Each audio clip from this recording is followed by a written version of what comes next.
নমস্কার বন্ধুরা, বিনা রান্নাঘরে তোমাদের সবাইকে স্বাগত। আজকে দেখো আমি এনেছি বকফুল, এর বড়া করব। তাই বকফুলের দেখো এখান দিয়ে আমি যে শক্ত শির আছে না, সেই শিরটা ফেলে দিচ্ছি। আর এখানে বোটার এখানে একটা সবুজ অংশ আছে, সেটা ফেলে দিচ্ছি। সব সব বকফুলগুলো আমি এইভাবে কেটে নেব।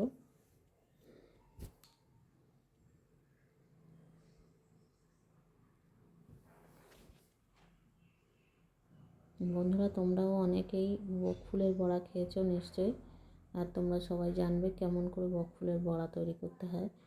আর আজকে আমি কিভাবে বানাচ্ছি সেটা তোমাদের সাথে শেয়ার করছি। দেখো বকফুলগুলো দেখো একে একে সব এই শক্ত অংশগুলো ছাড়ানো হয়ে গেছে। এবার ব্যাটার একটা বানিয়ে নিচ্ছি। তার জন্য দেখো আমি এখানে বেসন নিলাম, আদা বাটা, একটু লবণ আর একটু লঙ্কার গুঁড়ো নিচ্ছি।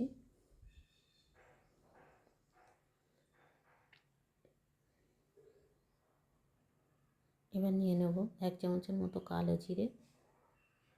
আর তোমরা এখানে কিন্তু চালের গুঁড়ো একটু ব্যবহার করতে পারো। আমার চালের গুঁড়ো ছিল না, তাই কর্নফ্লাওয়ার 1 চামচ নিয়ে নিলাম। এবার সবটা দেখো ভালো করে উপকরণগুলো মিশিয়ে নিচ্ছি।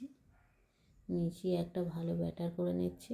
দেখো জল দিয়ে আস্তে আস্তে গুলে একটা ব্যাটার তৈরি করছি।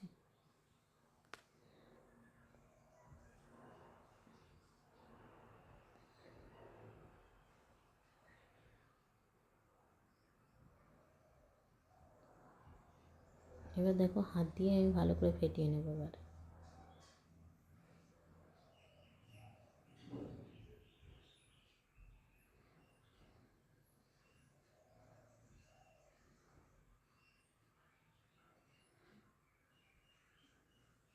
এবার দেখো এক এক করে বকফুলগুলো ব্যাটারে চোবাবো আর তেলের মধ্যে দিয়ে দেবো।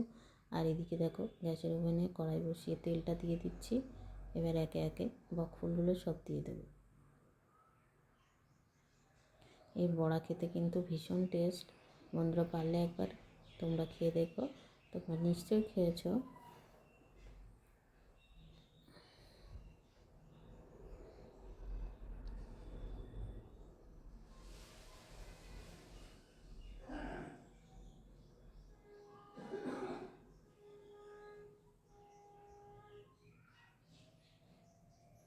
দেখো এক পিঠ ভাজা হয়ে গেছে, আমি উল্টে দিচ্ছি।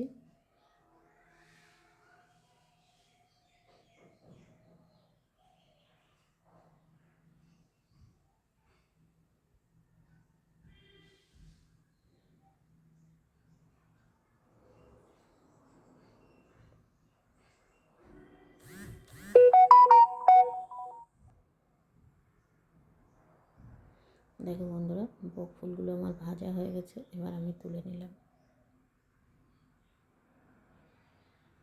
এই বকফুল কিন্তু ভীষণ টেস্টি জিনিস। একটু ময়দা দিয়ে বানালেও কিন্তু দারুণ লাগে। এ দেখো বানানো হয়ে গেছে। ভিডিওটা কেমন লাগলো তোমরা প্লিজ একটু শেয়ার করো। তোমরা ভালো থেকো, সুস্থ থেকো। আবার দেখা হবে বিনা রান্নাঘরে।